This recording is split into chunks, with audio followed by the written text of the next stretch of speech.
Welcome to Dragons, Unicorns, and Other Creative Creatures. This is Rona Gofstein, along with... Dr. Kevin. Hey, It's all Rona. a little give and take. It's all a little give and take. Woo! And the wave. Shouldn't do that. It took forever to get them to get me the mic right, and this is Yeah, I was gonna- odd top, so Yeah. sorry about that. So anyways, welcome. We are doing a Tony special show today. Yeah, a little bit about theater, a little bit about what happened in the most recent Tony Awards. The theater. But before, if I do that too much, I'm going to look like I'm trying to audition for the part of Cloris Leachman in Young Frankenstein on Broadway. Oh, goodness Going gracious. up, you know, Yes. the hair growing up. But before we do that, this is one of our June taping shows. Yes, so therefore. Therefore, we want to celebrate Gay Pride Month. Pride. Pride for LGBTQ questioning and Oh my whatever. gosh. However you identify, and if you feel like you are part of that group, then him, you are. her, shim, them, Absolutely. whatever. Whatever. We celebrate all of it. Absolutely. I've been starting all of our shows being taped during Pride Month with a different quote. Yes. Today's quote is, "Tell me again how you think God will judge others for who they love and not judge you for hating someone you've never met." Ooh. I like that. I like that one. Yeah, that's an interesting question, isn't it? Yeah. Yeah, someone you've never met. Hating for the sake of hating. Yeah, you know, we don't know obviously when you guys are going to watch this, but there were some recent passings of celebrities due to depression, and two who committed suicide in the same manner. And there was a tweet that somebody wrote about because they killed themselves, they were, you know, going to be going to hell. And there were two different men of the cloth who responded. One who was very abrupt and pretty much said, you know, suggested something inappropriate. I was very shocked for a man of the cloth. But the other one said, you know, these were two people who were suffering. God does not punish those who were suffering. Yeah. You know, that is not my God. That should not be your God. So I thought that was an interesting, you know, here we are, again, the judging somebody they've never met for an action they took because of, you know, a horrible situation, and people of the cloth and of the clergy and however they just choose to describe themselves, saying, no, that's not my God, that's not my religion, that's not my belief, that's not what we should be teaching. Well, did you run across that thing? There was the guy that had exposed all of the priests and all the sexual abuse going on. I think it was in Colombia. Or Chile. Okay, yeah. Anyways, so this was the guy that toppled the Catholic Church in that country as far as through the sexual abuse scandals. Mm-hmm. And he got a meeting with the Pope. This was a couple of weeks ago. Now, I find this absolutely fascinating because this story went up and was up for a nanosecond, went down, and now you have to dig for it. Ugh. But he went out, he went to see the Pope, Mm-hmm. and the Pope basically told him that God loved him the way he was, and that, you know, God made him that way and he didn't need to feel bad about it. And so, of course, this was in a private communication with, you know, that this guy had with the Pope. He came out, said this is what the Pope said to him. So people immediately rushed to the Vatican. Is this a change in Catholic policy? Right. And they said, well, we don't comment on conversations, private conversations of the Pope. Well, that was an easy out. Yeah.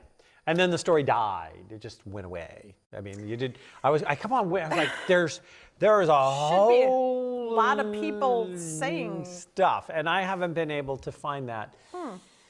But it is very, very interesting. And I find that there is so much bigotry and judgment and hate that abuses religion as the excuse. Mm-hmm. It's as much of an abuse to the religion Absolutely.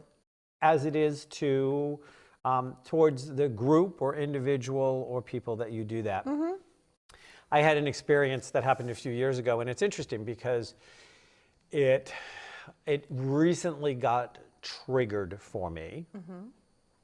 I get triggered like everybody else, you know. What, you're human? I'm human. I'm humane. That too. And human. But after my oldest brother died, which he died when he was like 24.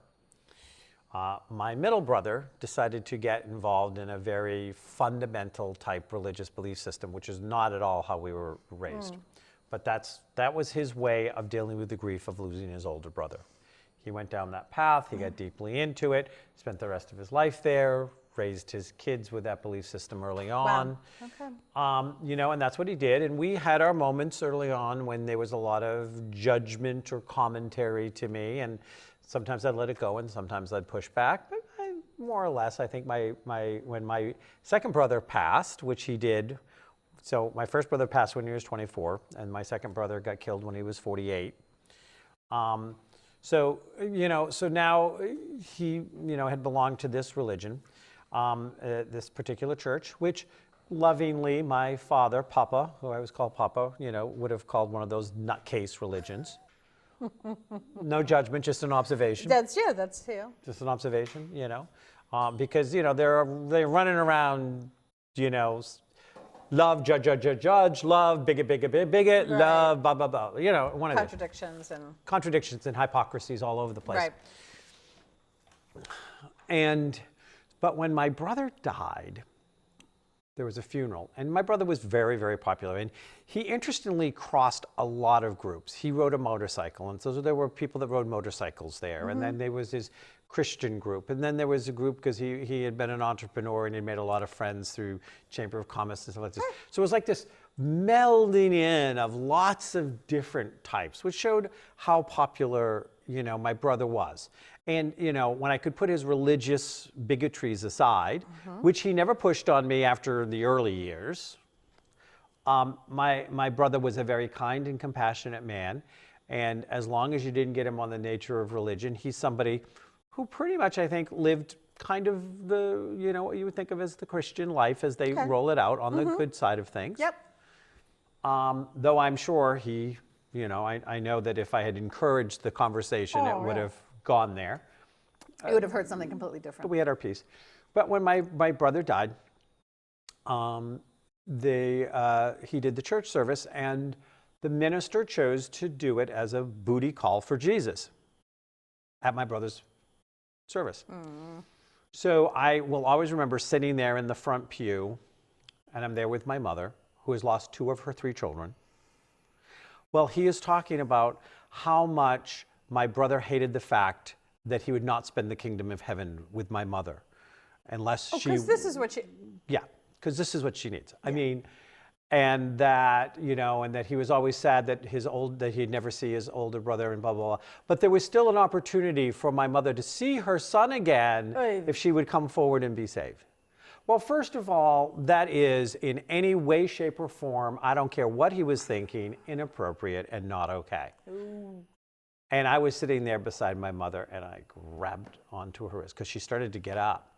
But she was getting up because she was being guilted into it, and she was crying, you know, she was crying, and she was upset. She's so vulnerable. I mean, it's the ultimate vulnerability. Yeah, and it somehow communicated that somehow a Christian thing would be to take advantage of a vulnerable woman who had just lost her son. And I was just like, I just grabbed on her and I just said, "Don't you dare move." And she sat back down and she was good with that afterwards because, you know, she was really She moving needed you there, you know, to do that. But still. Ugh. So, and that was, you know, that was a few years ago. That was 10 years ago that my brother died. And now I look at it, and the whole reason I brought this up, and that quote and something you said made me think of it, is that pastor just died. Oh. The pastor that did that just died. And I had to make a decision because I got triggered when I saw his obituary. I got triggered that, you know, that like my sister was saying to my 2 nieces, neither one who actually goes to that church anymore, one who has completely gone the other way and it has nothing to do with that kind of religion, has evolved into other things. And one who kind of goes back and forth. But she said, "I'm so sorry for your loss." And my brother's widow was still very attached to that church. She used that church as an excuse not to come to my wedding. Yeah.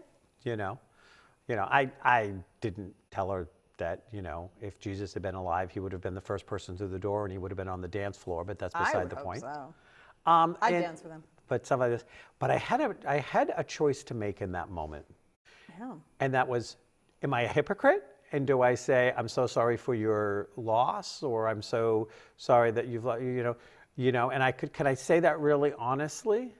Do I post part of my immediate reaction, which is, well, the world is a better place right now. There's nobody else that's going to try to get bullied into, into this And yet thing. both can be true. This is, in other words, her loss is real. Yep. Even though you think the world is a better place for it. Yep. And I was like, okay. It's a hard thing. It is. It's kind of a hard thing. But, I went back to if you don't have anything nice to say, don't say anything at all. I just didn't comment. And the reason. Sometimes that's a better choice. Yeah. And that's the reason, and I bring that up now, and then we'll move on to the Tonys, where many people chose the other road, which was to speak up. Oh, yes.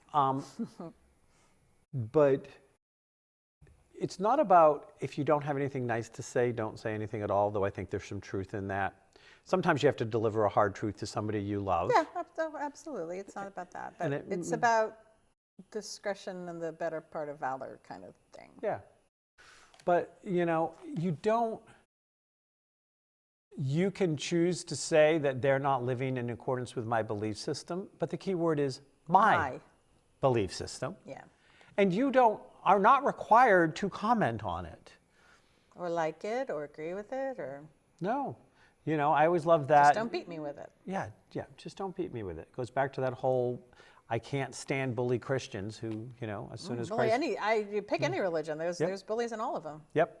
Well, I always say bully Christians at the minute they took Christ off the cross, took the crucifix and broke it into bat-sized pieces and started beating people with it. That's why I call them bully Christians, which are not all Christians. No, this is not against all Christians. There's no all in any of these. No.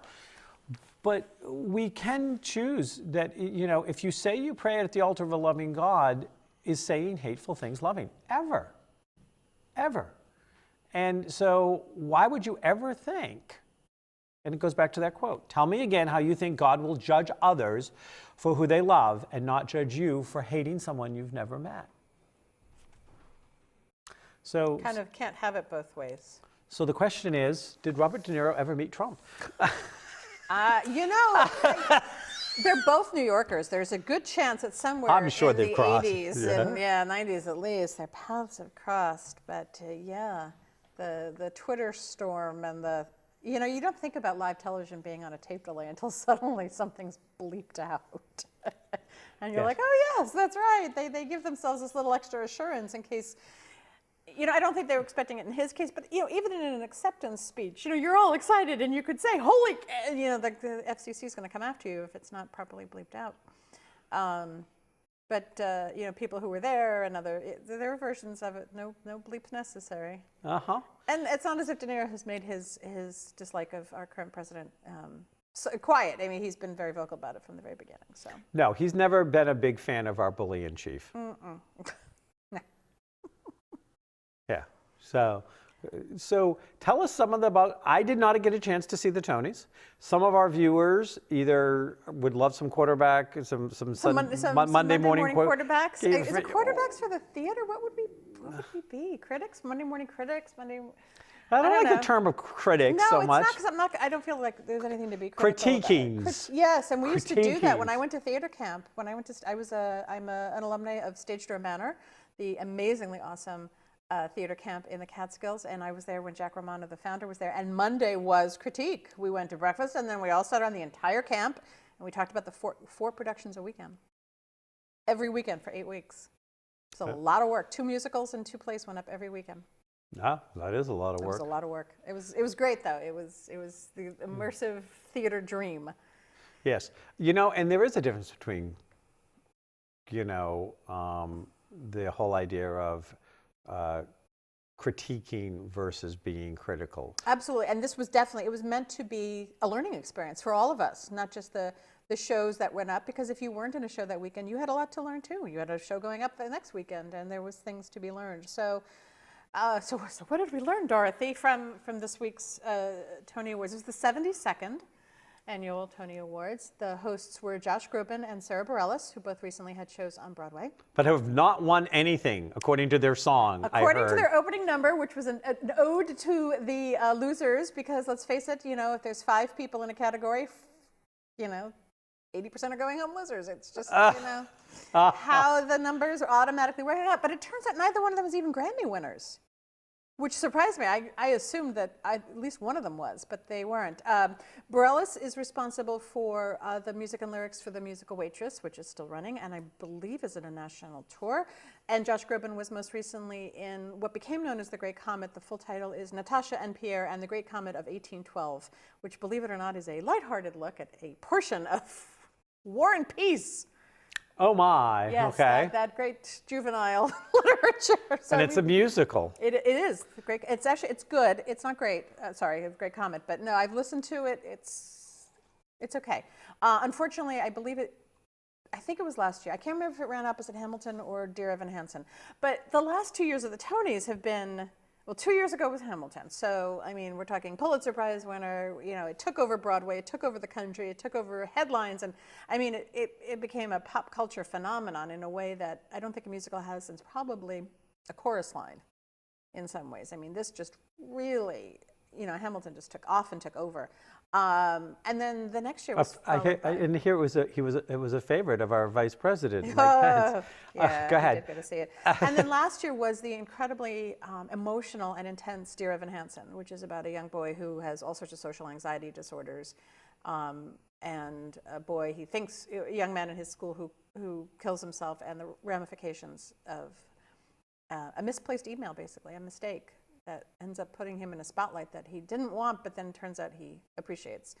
So beautiful soundtrack, beautiful score, beautiful performance. Ben Platt won the Tony for that, and he was magnificent in it. So this year was sort of and nobody knew what to do with it. All 4 musicals that were nominated were based on movies. 3 of them big hits here in the United States, 1 only known overseas because it was a small art house film. So Frozen came to Broadway. Mean Girls came to Broadway, which is the same as Heathers without a body count.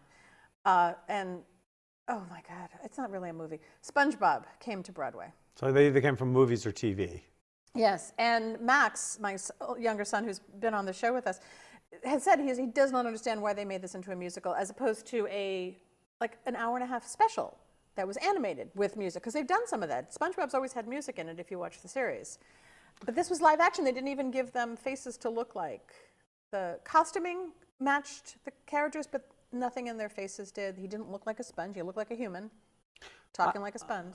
I did hear that the 4-foot tap dance by the octopus was good. Squidward, people. The costuming was amazing on that, and it didn't win. But he has 2 feet, and then he has 2 in the back, and so he does this tap dance with 4 feet. And how the costuming worked to make that happen and move with him was very well done, and he was nominated for his performance. But yeah, the 2 most nominated musicals were Mean Girls and SpongeBob. But you said so. They were almost completely blanked out. And what was the other one that was up for a musical? The 4th musical was something called The Band's Visit, and this is based on a very small Israeli movie about an Egyptian band that is being invited to play at the opening, I believe, of an Arabic arena, like a stadium of some sort. And they get stuck in this small Israeli town. And it takes place in this day where these people's lives intersect.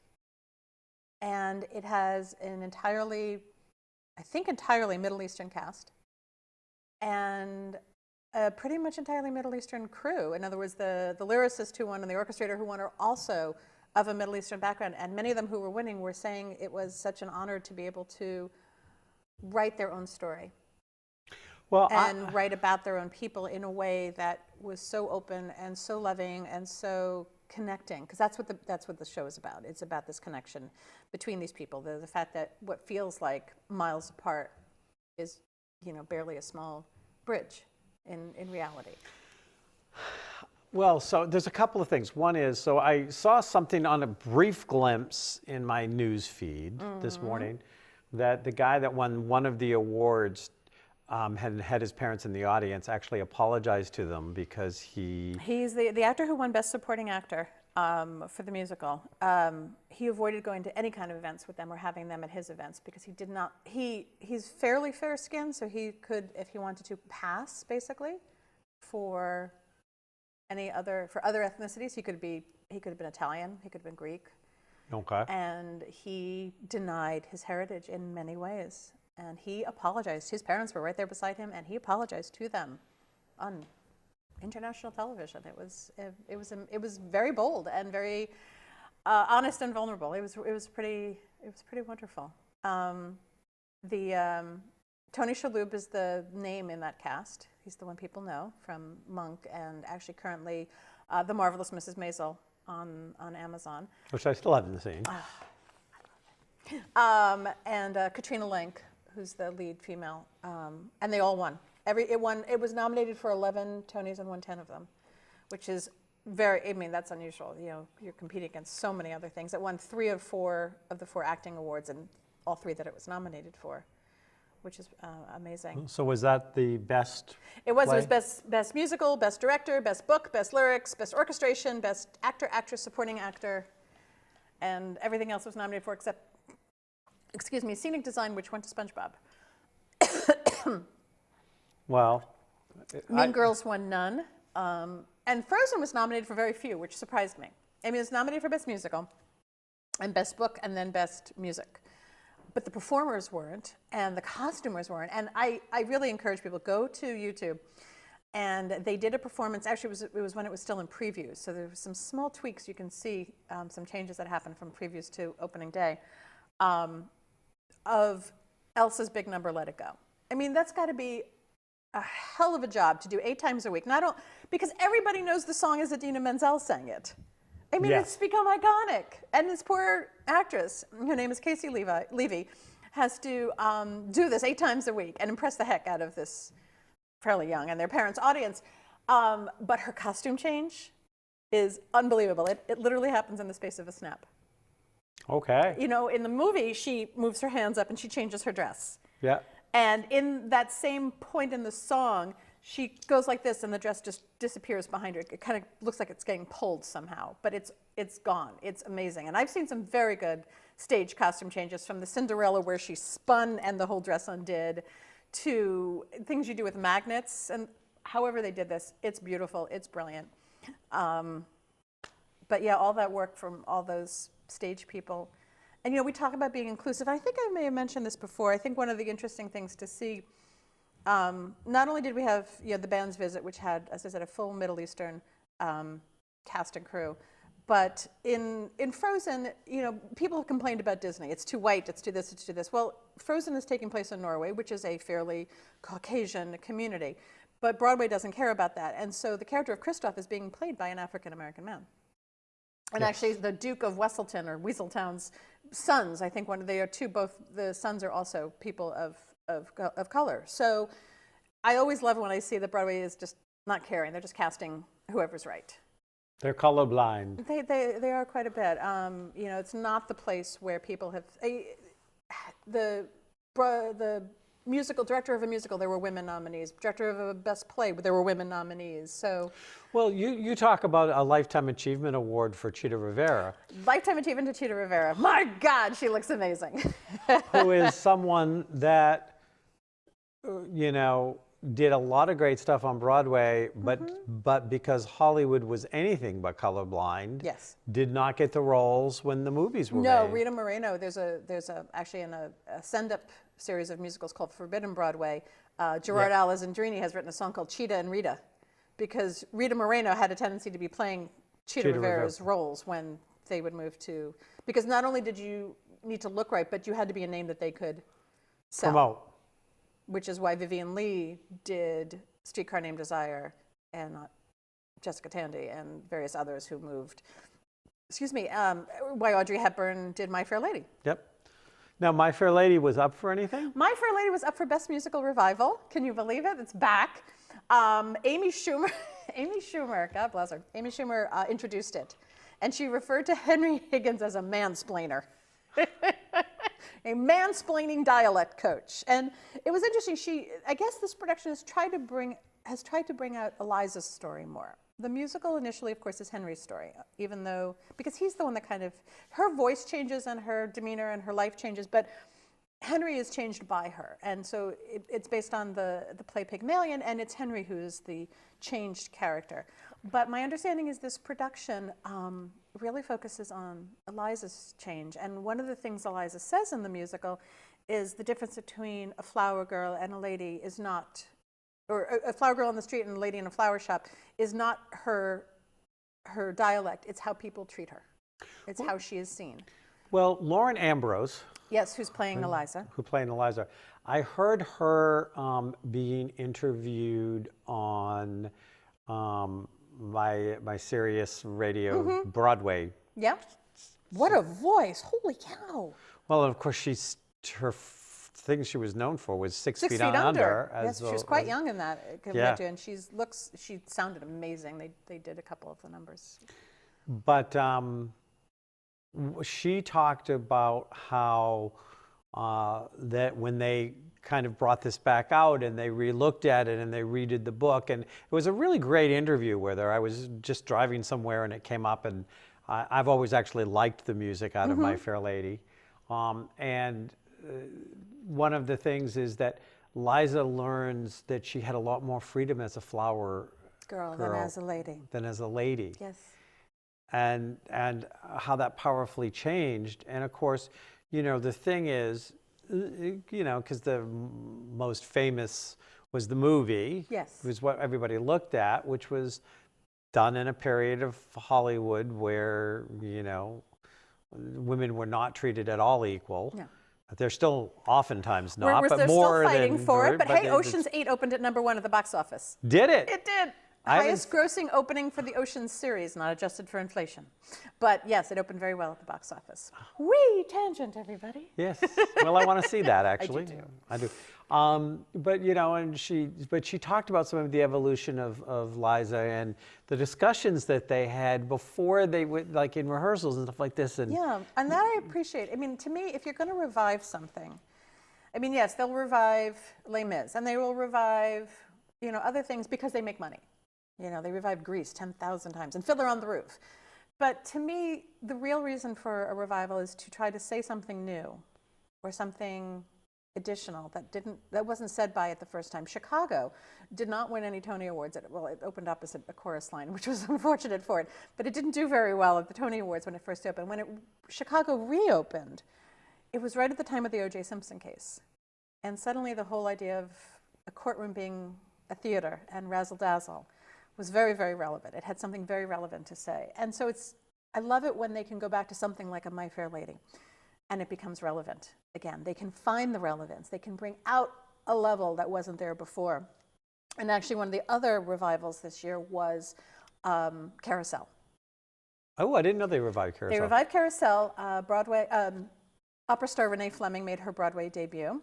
And the Billy Bigelow was played for the very first time in a major production by an African-American man, which changes the dynamic of this relationship. She's told she shouldn't marry him because he's a carny. But it's more than that in some ways in this time, at least visually. The whole chorus is a blend of ethnics now, especially because obviously, and again, this is a movie musical. This was Shirley Jones in the movie. We're talking really, really pale. But Carousel is Rodgers and Hammerstein before they got sweet, before they went Sound of Music and Cinderella. This is still they're gritty. This was their gritty stage. And Carousel to me has, first of all, you have Billy's incredible soliloquy, which is what it's called, where he talks about, my God, what is it going to mean to be a father? Mm-hmm. First to his son, and then he realizes, what if I have a daughter? And he's killed. He leaves them. And there's this moment in the show where Julie's daughter, Billy's daughter, comes to her and she says, he gets mad at her when they interact and he hits her, but he's a ghost, so she doesn't feel it. Now we know at this point Julie's been abused by him. He's a wife beater. He is an anti-hero, which people don't think that Broadway musicals have anti-heroes, but they have quite a few. Yes. And her daughter says to Julie, he hit me really hard. And she suddenly realizes, but it didn't hurt. And she says to her mother, is it possible for someone to hit you really hard and for it not to hurt? And depending on the actress, obviously, there's a while before Julie answers and says yes. And to me, it's the most incredible description of what abuse is and how any of us have ever lived with it. Yes, it's possible for someone to hit you very hard and for it not to hurt. Because when you're living with it, that is what it's like. That is what you have believed or committed to or whatever. And it's very gritty and very beautiful. And the song that's known for it is You'll Never Walk Alone. Yes. But there's so much more to it. Yeah, oh, well, my song out of it is If I Loved You. It is. Look at this, we're both all, and these are, verklempt. yeah, I mean, the musicals of the 50s, the 50s were so, lighthearted. It was happy days. But if you look at the musicals that came out then, they were not. They were very dark. The Most Happy Fella is dark. Carousel is dark. There's another one. It's not Carousel, but it's related, and I'm blanking out. But there's these really dark undercurrents, even in Oklahoma. Yeah. That's the 40s, Oklahoma. But, very deep. So the revival of Carousel seems very relevant. They did not win. Once on This Island did, which is also a very multi-ethnic story, and very popular actually in community theaters because it's got a big cast. Well, and it's funny because you said something, and I don't know that I totally agree with it, which I think that there is a gritty undertone to Sound of Music. Well, I mean, I'm yes, just saying. Obviously, you've got World War II happening. That's pretty gritty. But the music itself is really... Yes. The music is fairly saccharine compared to... And the lyrics are fairly saccharine when you compare them to the lyrics and the music of Carousel and South Pacific, which has things like you have to be carefully taught and a lot of issues around racism in that one. Yeah. So here they were dealing with this true story of this family that escaped the Nazis, and used, doe a deer and the music yes. is definitely more poppy-ish. Yes, much more so than their early stuff. But yes, you're right. There is a very gritty. And I had a very different experience when I saw Sound of Music played on stage in a theater in the Round. Oh, I would imagine so. Yes. Than I had of the movie, because the movie whitewashed out some of the grittiness. The actual stage show had more grittiness in it, but it's almost like the light heartbeat was almost, when I saw it on the experience I had when I saw it at the theater in the Round. It must have been almost jarring because you weren't expecting it. Yeah, but part of it was, it felt like it was a commentary, that commentary of almost the music as a counterpoint to the grittiness of what was going on, and almost a little bit of, if you don't look, it will go away. There's Cabaret no also discusses that aspect of trying to ignore it until they come for me, basically. Yep, but there was definitely that gritty message, that there was almost a sarcasm to the lightness of the music. That's an interesting point. That did it on the stage show. Of course, Rodgers and Hammerstein were always rebels. They were. Hammerstein went really mainstream towards the end of his life, and unfortunately, Rodgers went with him. Rodgers also wrote with Lawrence Hart and a couple of others after Hammerstein died, and he went back kind of to more of that the gritty route. But Hammerstein just, I don't know. I don't know enough about him to say why he made the decisions he did. Whether it was selling out, he wanted to be more, played on the radio or whatever it was. But there was definitely a change in their musicals, but it was good. It's good to when they revive these things and people get to see something else. I mean, I'm now going to look for this interview you heard with Lauren Ambrose about what they did to bring out these different undertones in My Fair Lady. Well, and the funny thing is that if you look at it, and back to My Fair Lady, is the emphasis is on her external changes and his internal changes. Right. And they've brought out more of her internal. He has a whole song, if you're not familiar with it, called A Hymn to Him, which basically has the lyric, "Why can't a woman be more like a man?" And he's not a bit. He's a misogynist. We're back to our anti-hero here. But it looks wonderful, and it's been doing well box office wise and critically. And I think it actually had I don't know if it's still running or if it had. I believe it's still running. It's funny. There's so many things now with limited runs. Amy Schumer was in a play. It had a limited run. It was only 61 performances. The Boys in the Band is opening up this week. Oh, I want to see that. And Most amazing cast. They're all gorgeous, and none of them have any interest in me whatsoever. Yeah, who is in that cast? Oh my God, who is it? Zachary Quinto, Jim Parsons, Matthew Baumer, Andrew Reynolds, and there's more. There's more. There's Neil Patrick Harris is in there, isn't I can't remember if he is or not. It's a huge cast. It's a revival. It's wonderful. Actually, like half the cast of The Big Bang Theory was there. Does because Laurie Metcalf won again. She won her second Tony last night for Three Tall Women, the Edward Albee play revival. Glenda Jackson won her first Tony after it was her 5th nomination and first Tony Award. And she has been out of acting for 30 years. She's been in politics. Glenda Jackson. Yes, the Glenda Jackson. And that was one of the reasons they did the play. It's not a great play. It's a little clunky, I understand. What was the play? Three Tall Women by Edward Albee, A-L-B-E-E. Okay. And then Alison Pill, who most people would know from Scott Pilgrim versus the World. And she was also in the short-lived HBO series Network. But she also was she was the third of the Three Tall Women. All nominated for Best Revival of a Play. Best Revival of a Play went to Angels in America, which won the Pulitzer, and I saw it. I saw a matinee and an evening performance when it was running on Broadway. Oh. It's 2 plays. If you, as they pointed out, if you want the show to never end, you can try both Angels in America, parts 1 and 2, which is Millennium Approaches and Perestroika. It's about 6 hours worth of theater going, 6+ hours. I saw it with my parents as a matinee and then the evening, so one play and then the other in the same day. And then you have Harry Potter and the Cursed Child, which won Best Play, parts 1 and 2. Oh, it won Best Play. It won Best Play, and various others, not any of the acting awards for the plays. Those kind of went scattered. And it was what, Harry Potter and the Cursed Child. Cursed Child. Yeah. How close did they follow the book? Do you have any idea? There isn't a book. It was only written as a screenplay. Oh, okay. It was only written as a play. It was written directly for the stage. Okay. And they're all older. And Hermione is played by an African-American woman, which really freaked people out, I think. She can't be. And Rowling pointed out that at no point in the book does it mention her skin tone.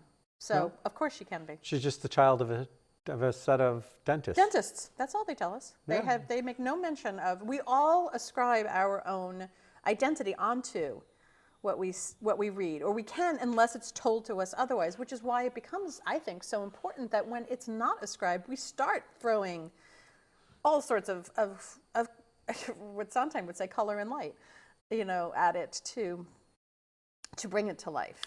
So what did you think of the Nathan Lane acceptance speech? Well, I didn't know he had a husband. I didn't know he was married. I knew that he had been, I'm getting a tickle here, guys, sorry. I knew he had been working on expanding who and how he was as a performer. Yes. I mean, he's known for, his comedy. That's who he is. I mean, his previous Tonys are for the original production of The Producers and the revival of A Funny Thing Happened on the Way to the Forum.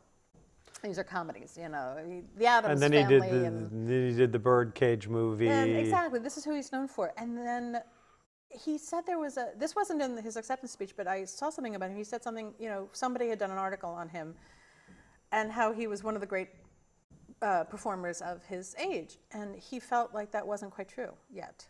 That he hadn't done enough, that he hadn't pushed enough, he hadn't risked enough. And so he started to try to do more drama. And he plays Roy Cohn in Angels in America, which is an incredibly gritty role. And he comes to a very bad end, as history will tell you.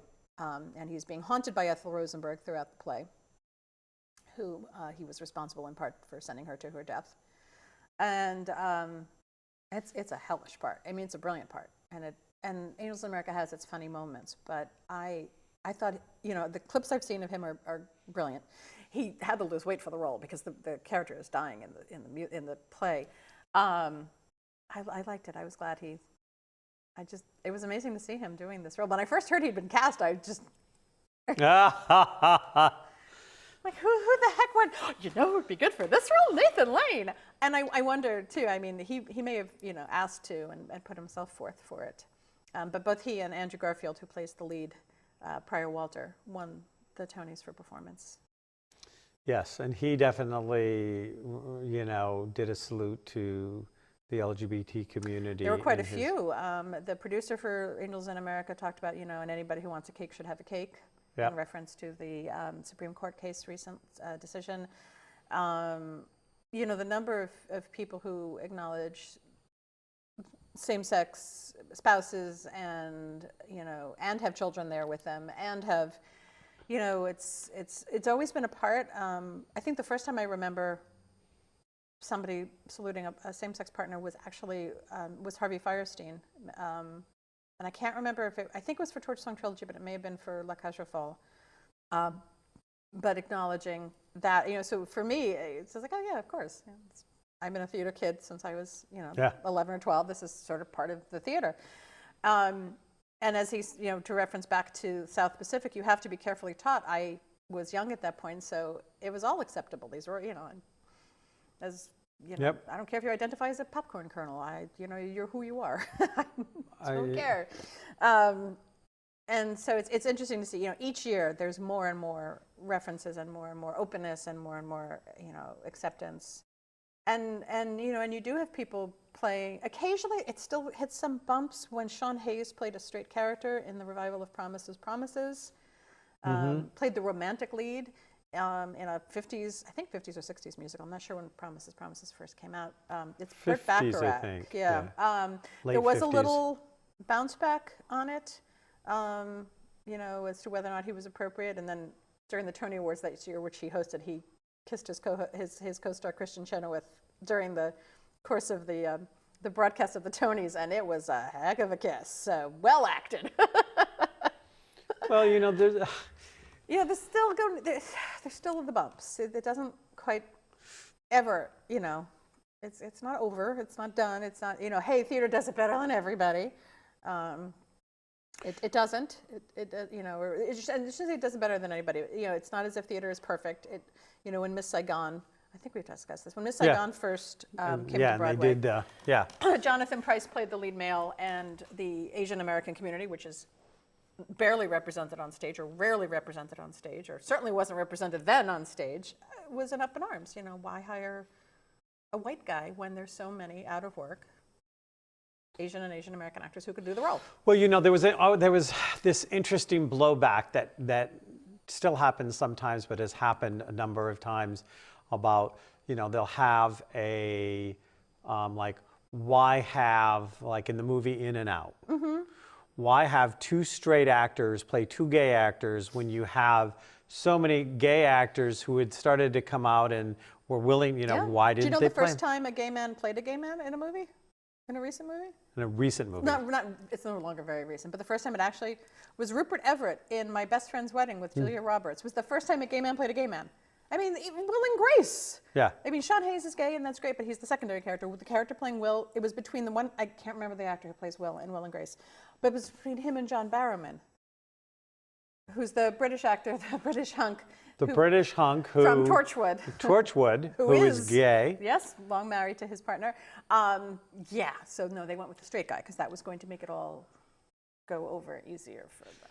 Well, and interestingly, in Torchwood, that character, Captain Jack, is so... I actually have friends of mine that call me Captain Jack. He's just... Captain Jack is a perpetual flirt if you haven't seen the character, and he loves. He just loves. He loves. And because he is also immortal, he loves different...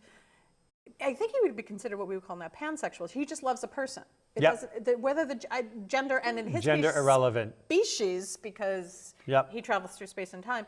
I believe that would be considered pansexual. He just loves people, a person at different times. And his one in particular, that more recent one, not Iago, but I can't remember this character's name. It's something with an I. It's like a Jonathan name. Yeah. Oh my God, their relationship was so intense. It was wonderful. They're like, this is the love you want. Doesn't matter. I don't care who it's between. This is the kind of love you want to just capture and bottle and. Yep.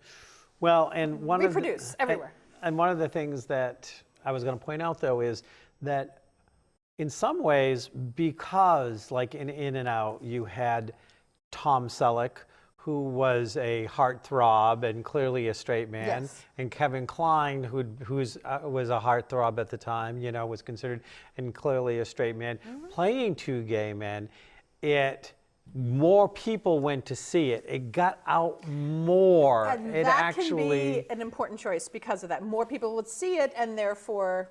it influences more people. And speaking of that cast, you know, Lauren Ambrose is in that cast. In and out? Yes, she's one of his students. Oh, that's right. She's his red-headed student.